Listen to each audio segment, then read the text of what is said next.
Hi, I'm Zora Neale Hurston. I was born on January 7, 1891 in Notasloga, Alabama.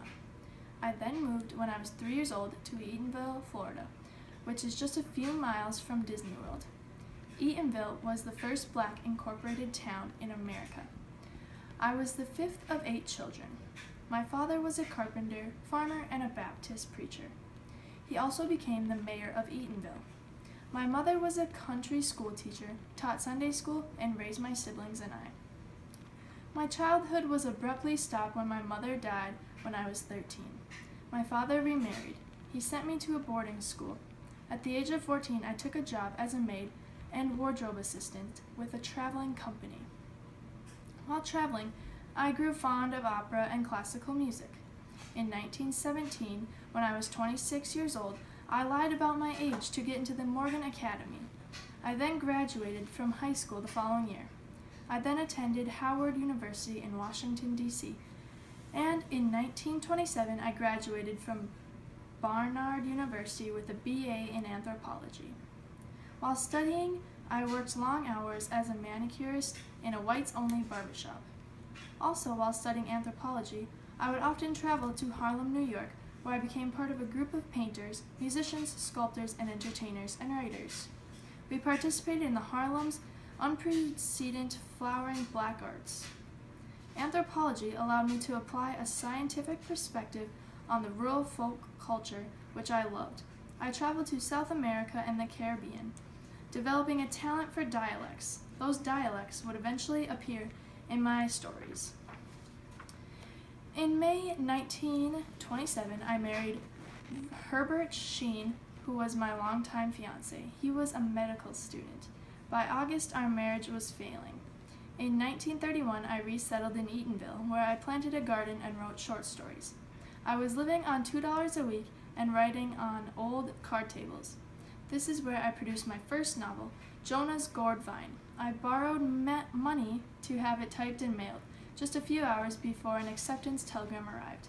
I was evicted from my rented house for owing $18 in back rent. In 1934, my first novel, Jonah's Gourd Vine, came out. It was about a Baptist preacher with a personal weakness that leads to his unfortunate end.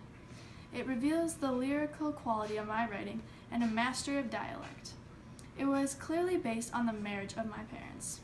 In 1934, I received a Rosenwood Fellowship, and in 1936 and 37, I received Guggenheim Fellowships that allowed me to study folk religions in Haiti and Jamaica.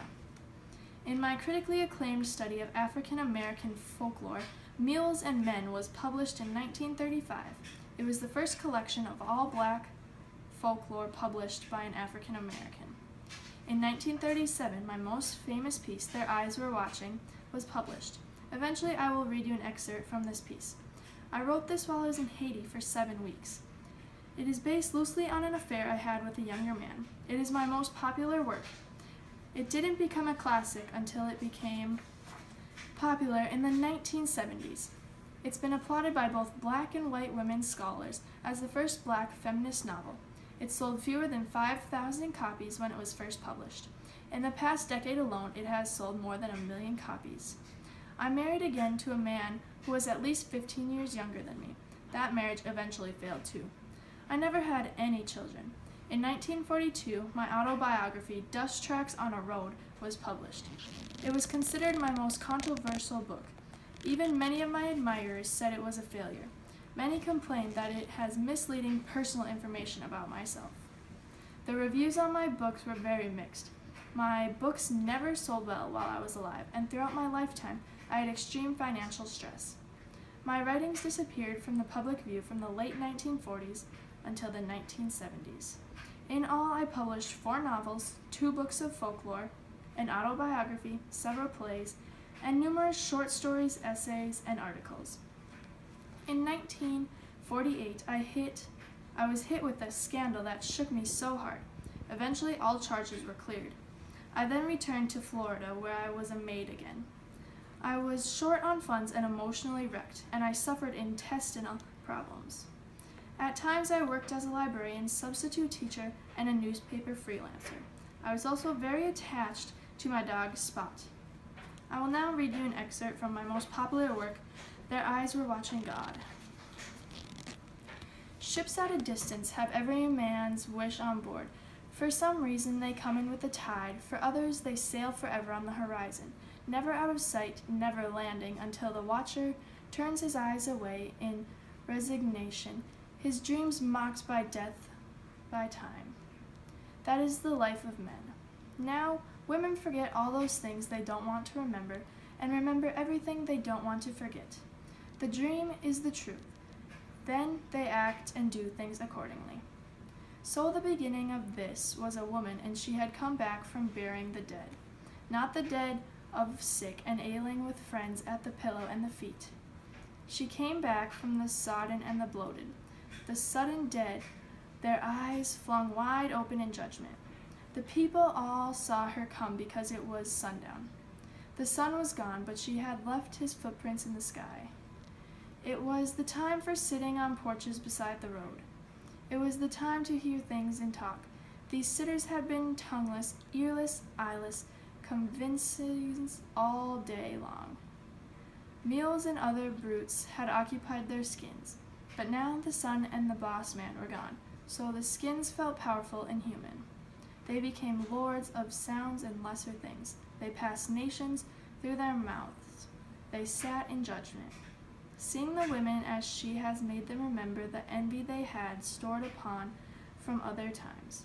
So they chewed up the black parts of their minds and swallowed their relish. They made burning statements with questions and killing tools out of laughs. It was mass cruelty, a mood come alive, words walking without masters, walking all together like harmony in a song. Later, in 1959, I suffered a stroke. I then was forced to move to the St. Lucie County Welfare Home in Fort Pierce, Florida.